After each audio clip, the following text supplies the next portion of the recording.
карточку.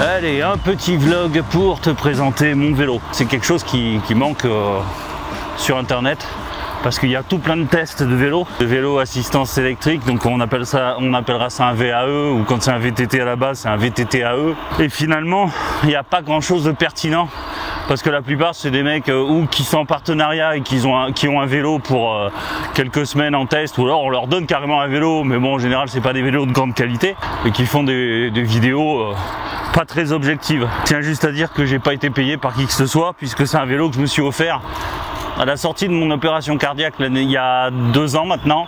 Je l'ai acheté chez GoSport à Roques-sur-Garonne dans le 31. Je fais un coucou à toute l'équipe là-bas qui est vraiment géniale. Sur ma page YouTube, il n'y a aucun rapport avec la peinture, mais il y en a un petit parce que sans lui, en fait, je suis pas sûr que je serais encore là. Donc j'ai fait 5000 km déjà avec ce vélo et j'ai eu des problèmes mécaniques, d'ordre électrique même plutôt. Il a fallu que je change dernièrement la batterie. Une batterie sur un vélo comme ça coûte 400 €, un peu plus de 400 balles. J'étais retourné voir GoSport là où j'avais acheté le vélo, mais eux ils n'étaient que distributeurs quoi. Mais bon, ils ont quand même assuré, ils ont suivi le SAV, ça a quand même duré, je ne sais plus, mais je dirais 6 mois. Et en fait les fabricants du vélo, alors je sais pas si je vais donner la marque, mais en même temps ça m'oblige à flouter l'image et j'aime pas ça. Donc la marque s'appelle NCM, c'est Léon Cycle pardon, qui fabrique. Donc quand tu vois marqué Léon Cycle, bah pose-toi des questions, parce que franchement ils n'ont pas été cool quoi. Bon au final ça s'est quand même terminé bien.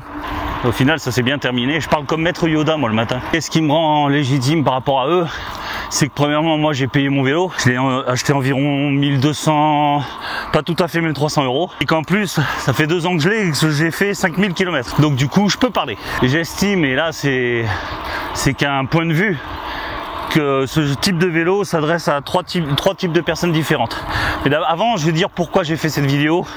Il y a 2 choses qui m'ont motivé. La première, c'est à la sortie de mon opération cardiaque, quand j'ai acheté ce vélo pour pouvoir retourner sur les routes, parce qu'à l'époque je faisais beaucoup de vélo, plus d'un, et notamment dans ma propre famille, on a rigolé, on a ricané, on s'est dit ouais ça c'est pas du vélo, c'est pas du sport, etc. Ok, sauf que je me suis fait opérer à cœur ouvert. Si tu veux, j'imagine pas faire le Tour de France demain quoi. Et la deuxième chose, c'est que j'ai vu un reportage à Paris, enfin en région Paris, ou à Paris, oui, ça se passait à Paris. Ce reportage disait que le vélo électrique ça servait à rien, et encore moins pour faire du sport. Donc voilà, moi j'estime, et ce n'est qu'un avis personnel, que ce vélo, le VAE, le vélo à assistance électrique, et c'est pas un vélo électrique, hein, c'est pas pareil. C'est-à-dire qu'il faut pédaler pour pouvoir avancer. Autrement, ça ne marche pas.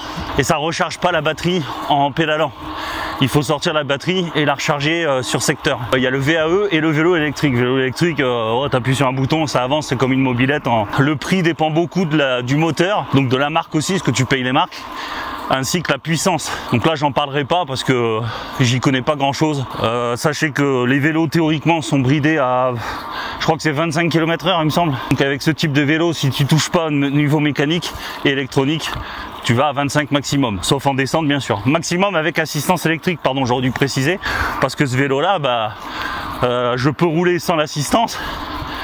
Comme je peux la mettre, il y a 6 programmes. Le 6 étant celui que j'utilise le plus souvent, parce que par chez moi, dès que je sors, je suis très vite dans les coteaux. Et si j'avais pas ça, je pourrais pas avancer. Déjà parce que physiquement, je suis pas prêt. Et deuxièmement, parce que le vélo pèse 26-27 kg avec la batterie. Donc ça fait beaucoup à pousser. D'ailleurs, quand tu n'as plus de batterie, que tu rentres chez toi, t'avances plus avec un vélo pareil. Alors le problème de ces vélos, ils sont lourds et je trouve qu'ils sont pas hyper robustes pour autant. Celui-là c'est un des plus robustes que j'ai trouvé, mais il n'empêche qu'en sachant que je fais pas de VTT vraiment, je vais que sur des chemins, bah, les ornières, les trous, tout ça que je prends, ou les petits trottoirs que je passe tranquillement, gentiment pour passer d'un endroit à un autre, a eu raison des rayons. J'ai pété déjà 5 rayons sur ce vélo, avant comme arrière, hein, y a pas de... J'ai pété aussi le... Ah, on va me dire, putain, t'as pété tout. Bah ouais, mais c'est ça le truc, quand tu fais 5000 bornes, t'as plus de chances de péter le vélo que quand t'en fais 100 pour faire une vidéo vite fait, quoi. J'ai pété le tube de la selle aussi. Je l'ai réparé plusieurs fois, puis à la fin, ça a pas marché. Alors le problème, c'est trouver les pièces détachées, c'est impossible. Sur ce vélo, c'est impossible. Bah, du moins, c'est pas le tube qui a pété, c'est l'accroche pour la selle. Et j'ai paumé en plus une vis qui était, enfin une mâchoire qui était en plus essentielle pour pouvoir encore utiliser la selle. Donc du coup, bah, il a fallu que je change carrément le tube de selle. Donc voilà, ça c'est des petits achats supplémentaires. D'ailleurs, les rayons, c'est même pas ceux... j'ai même pas réussi à trouver les mêmes que ceux d'origine. Bon, ça tient pour le moment, donc comme j'ai dit, je fais que des petits chemins. Alors, on va attendre un peu de descente, parce qu'à mon avis, tu dois entendre le vent copieusement. J'ai pris exprès dans mon sac à dos avec mon drone derrière. Mais je sais pas si je vais tourner des images aujourd'hui parce que honnêtement c'est vraiment très chargé. Donc à qui s'adresse ce type de vélo? Pour moi il y a 3 profils. Le premier c'est ce qu'on appelle le vélo taf. Le mec il part ou en costard, enfin bref, même s'il part pas en costard, il a pas envie d'arriver au boulot à sentir les spaghettis sous les bras et à transpirer de partout. Donc du coup le vélo à assistance électrique c'est très bien parce que s'il y va tranquille, tu consommes très peu d'énergie et du coup bah, tu transpires pas, quoi. Ça c'est le test que j'ai vu sur TF1 donc, qui présentait le vélo à assistance électrique comme grosso modo une merde si tu voulais faire de l'exercice. Et effectivement, dans la tête de tous les gens, s'il y a une assistance électrique, c'est que tu fais pas de sport. Eh ben si, on en fait du sport. Ouais. Le deuxième profil, c'est les feignants. Ça, il y en a beaucoup moins. Pourquoi? Parce que il y en a déjà beaucoup moins parce que un vélo comme ça coûte 1300 balles et un feignant, il ira directement en général sur une trottinette électrique qui est plus facile à stocker et à déplacer parce qu'un vélo comme ça c'est 30 kg, une trottinette électrique c'est pas le même poids.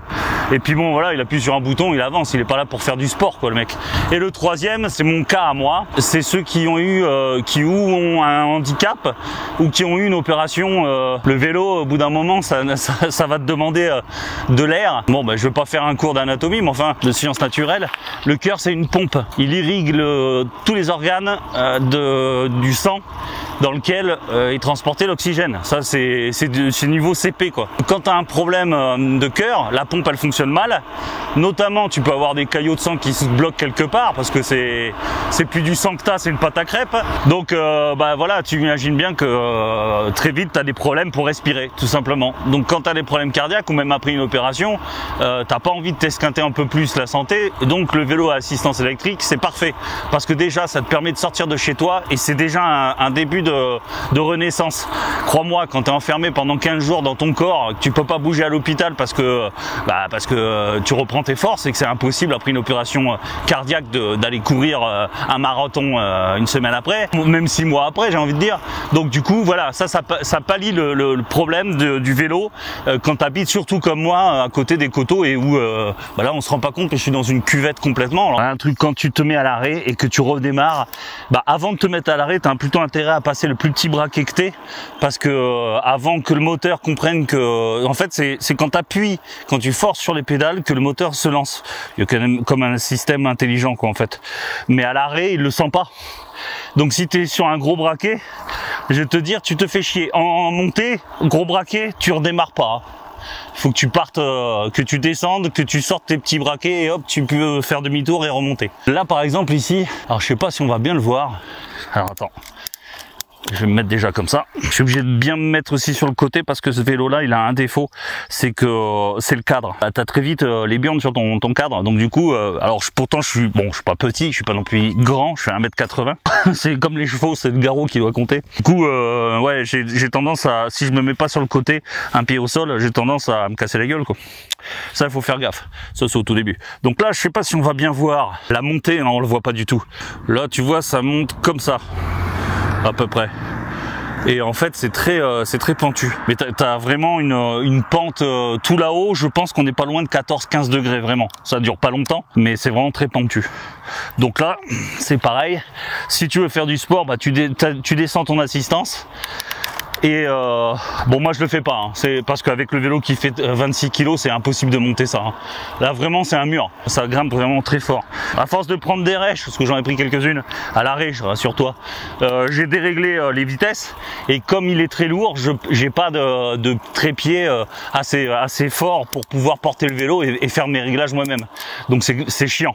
Donc des fois j'arrive avec le petit tournevis à trouver le bon point, mais j'ai pas réussi à régler par exemple le plateau. Donc je peux pas passer le petit plateau, donc j'appuie.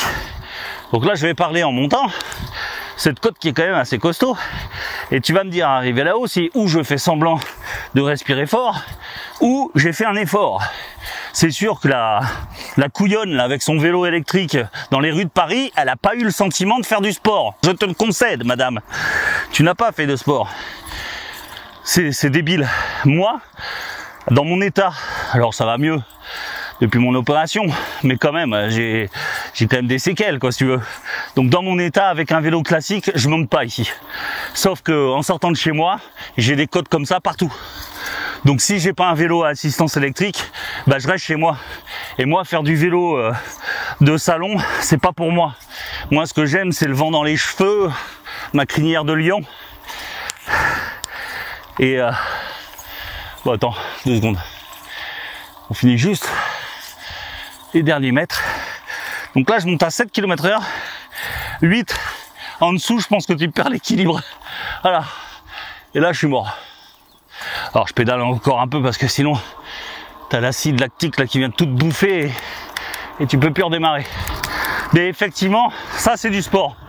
Donc moi j'ai 3-4 parcours et je me les fais régulièrement.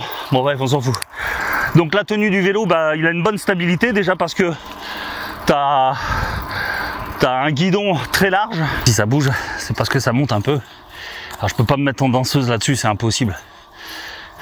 C'est trop lourd. Quand je suis en pleine forme, j'arrive à monter à peu près à 12 km/h. Le moteur est à fond, hein. Il est en assistance maximale. Si je descends là le moteur, je m'arrête. C'est un mur, quoi. C'est infranchissable. Parce qu'il y a le poids du vélo. Un VTT normal, c'est 11 kg, quoi. Là, c'est 26. On arrive en haut de la dernière difficulté. Il faut bien qu'il y en ait un petit peu. Après ça redescend sur la plaine et j'ai du plat jusqu'à la maison. Le bruit que tu entends, bon là en l'occurrence il y a aussi les freins à disque. Mais ce que tu entends souvent, c'est le bruit des pneus de vélo. C'est pas forcément le bruit du moteur. Le bruit du moteur on l'entend quand on appuie quand même. Au niveau sonore il est plus faible que le bruit que font les pneus sur l'asphalte. Parce qu'en fait ils ont été mettre là-dessus des crampons, le même type que tu peux trouver sur un trail, quoi. Bah, c'est normal, c'est un VTT. Mais ça, bon, pour l'instant, j'ai fait 5000 bornes avec, je peux en faire des kilomètres avant que ça soit usé. Mais je pense que c'est quelque chose que je vais changer si je garde ce vélo-là. Et je mettrai les pneus lisses parce que tu perds en inertie, en fait, quand tu pédales. T'as l'impression que tu es ralenti en permanence avec ces pneus, quoi. Et ça fait un bordel. Quand tu arrives, tout le monde se retourne, hein, en général. Alors qu'est-ce que j'ai ajouté dessus? Parce qu'à l'origine le vélo il est un peu dépouillé. Ils n'ont pas pensé aux mecs qui feraient de la route puisque à la base c'est un VTT. J'ai rajouté des lumières. Ça c'était obligatoire. Avant, arrière. Ils sont tout le temps chargés. J'ai même une lumière arrière de dépannage dans ma sacoche. Parce que bon déjà moi je m'habille pas comme un cycliste. Moi tu sais les tenues bariolées et fluo c'est pas pour moi. Donc je suis souvent habillé en noir. Donc j'imagine que derrière quand une bagnole arrive il fait pas forcément attention. À l'arrière ça clignote. Je trouve que c'est mieux pour être visible. Donc l'assise est pourrie, l'assise est dégueulasse, hein, c'est comme tous ces vélos. Quand t'es gros, bah ils ont pas calculé pour les gros, bah t'as mal au cul à cause du poids. Donc du coup, ou tu maigris très vite, ou t'achètes une selle plus large comme moi j'ai fait. Et en plus de ça, j'ai acheté une surselle, je sais pas comment on appelle ça, en gel. Et puis j'ai un cycliste sous mon short. Donc du coup je suis rembourré, pour autant quand tu fais 3 heures de vélo t'as vraiment mal au cul, quoi. D'ailleurs là encore, c'est du sport. Ne serait-ce que de rester sur tes appuis, là, sur tes deux bras, à supporter ton poids et sur ton cul, t'as tout qui travaille. Sauf quand tu es journaliste et que tu te balades à Paris. La position de conduite est très bien, très confortable, parce qu'en fait il y a deux petites poignées, mais ça c'est propre à tous les vélos, les VTT, tout ça, j'ai vu qu'ils foutaient ça systématiquement. Au niveau sécurité, j'ai ajouté un petit rétroviseur qui se place dessous. Alors ça a été le merdier parce que sur ce vélo là, selon l'axe etc qu'il y avait de la poignée, parce que ça se fixe au bout, il n'y avait pas d'embout adapté.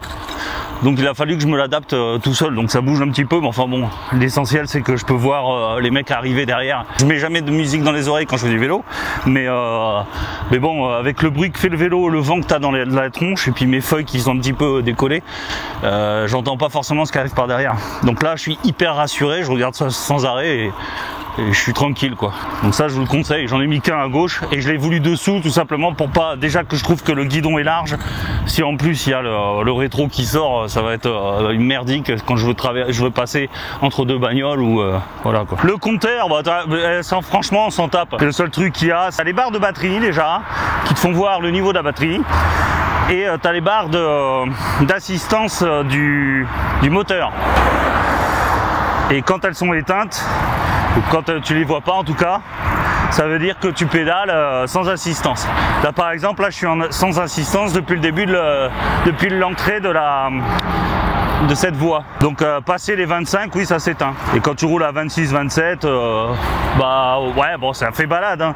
Sur du plat, tu te pètes pas les mollets. Mais justement c'est le but, c'est aller faire du sport, s'aérer et sans revenir crever ou s'être fait mal aux jambes musculairement, ou même voire carrément pire au cœur. Là, on n'est pas là pour faire une crise cardiaque sur un vélo quoi. Là il n'y a plus les petites barres d'aide qui sont juste au-dessus. Parce que je roule à 30. Là je vais ralentir pour descendre. Voilà, et là il redémarre. On a les petites barres là tout en haut qui montrent l'énergie déployée. Quand tu veux t'arrêter, parce qu'un vélo comme ça malheureusement ça se vole. Donc déjà si tu envoies sur le bon coin qui vendent un VTT assistance électrique sans chargeur, sans batterie et à un prix défiant toute concurrence, tu serais un gros enculé de le lui acheter. Moi je serais toi même carrément, je dénoncerais à la gendarmerie parce que c'est du vol. Moi si demain je vends mon vélo, je le vends à 1000 balles, hein. Je vais pas le vendre à 100 balles. Tu auras la batterie et tu auras même deux chargeurs, enfin même deux batteries d'ailleurs sur le mien. Ensuite j'ai ajouté quoi, la petite sacoche pour porter mon téléphone et mes clés. Dedans j'ai un nécessaire pour démonter, pour resserrer le guidon, démonter la selle. Je sais pas pourquoi j'aurais envie de faire du vélo sans selle, mais bon admettons. Ensuite j'ai une bombe anti-crevaison, toujours ça, depuis que je fais du vélo, depuis ma jeunesse, j'ai toujours eu ça. Ça peut servir, je m'en suis jamais servi. Et de temps en temps je la change hein, parce qu'au bout d'un moment je pense que c'est plus efficace. Le problème ça a été ma batterie moi. Au bout de 4000 bornes et un an d'usage, la batterie elle est pas tombée en rade d'un seul coup, mais d'un seul coup au lieu de faire parce que ça a une autonomie quand même assez impressionnante sur du plat. Si tu ne sollicites pas trop le moteur, effectivement tu vas faire beaucoup de kilomètres, mais enfin admettons que tu le mettes à fond, tu mets la puissance maximale et sur du plat, si tu n'es pas trop lourd, tu fais moins de 100 kg, tu vas faire 100 bornes, tu vas les faire à l'aise. Bon 100 bornes ça représente 3h30, 4 heures de selle, donc je sais pas si tu auras le courage madame la journaliste d'asseoir tes fesses sur même une selle aussi molle que la mienne et faire 4 heures de vélo. Visiblement non, c'est pas ton truc. D'ailleurs ils ont changé la capacité en ampérage de cette batterie. Fais chier, j'arrive pas à voir. Je crois qu'à la base c'était 14 ampères heure et là celle-ci elle est de 17. En grosso modo sur les parcours que je fais, je peux faire 80, 85 km, 90. Mais la fois où ma batterie est tombée en panne, bah, je suis passé de 80-90 à 50 quoi, du jour au lendemain. Au début je croyais que c'était le froid, mais en fait non, c'est pas le froid, elle était en train de se fatiguer quoi. La batterie était de mauvaise qualité, elle a été faite pendant le Covid. Je sais pas, peut-être des problèmes de stockage ou une mauvaise fabrication. Parce que bien sûr hein, tout vient de Chine, hein. Parce que ouais, ils sont fiers d'assembler leur vélo en France, mais c'est un assemblage, c'est pas fabriqué chez nous quoi. Et, tout vient de Chine et ils assemblent tout ici quoi. Le modèle économique français, on tire sur les communistes chinois, mais on s'en sert hein. Donc la batterie est tombée en rade, donc j'ai contacté Léon Cycle qui a rien voulu savoir. Si, ils m'ont demandé où est-ce que vous l'avez acheté? Chez Gosport. Donc démerde-toi avec Gosport pour qu'il fasse quelque chose chose. Ah, j'étais dégoûté. Donc j'ai contacté GoSport à Leclerc-Roch, que je remercie encore une fois. J'ai même rencontré monsieur le directeur. Bon, ils ont suivi mon dossier, même si ça a été très long, hein. Je te dis 6 ou 8 mois, je sais plus exactement, pour recevoir ma batterie. Mais j'ai fini par le recevoir et j'étais tout content, quoi. Le lendemain, j'étais déjà sur le vélo. Putain, mais c'est à la mode ça. Attends, voilà. Est-ce que... Oui, c'est ça, c'est bien ça. Attends. C'est encore des mecs en vélo. Il y a un truc ou quoi? Salut! Oh, les vacances de merde. En famille, ils sont partis en vélo. Ah putain, mes parents ils nous auraient fait ça, je les aurais maudits. Bref, je crois que j'ai fait le tour, hein. Franchement, ce vélo, si c'était à refaire avec ce que je sais, bah je l'achèterais pas. Enfin, voilà, je suis quand même content de pouvoir faire du vélo régulièrement. Alors attends, lui c'est pareil, je me décale, en plus c'est un camion. Eux ils regardent pas en général à... Ah, ça me déplaît ça, un ariégeois, normal.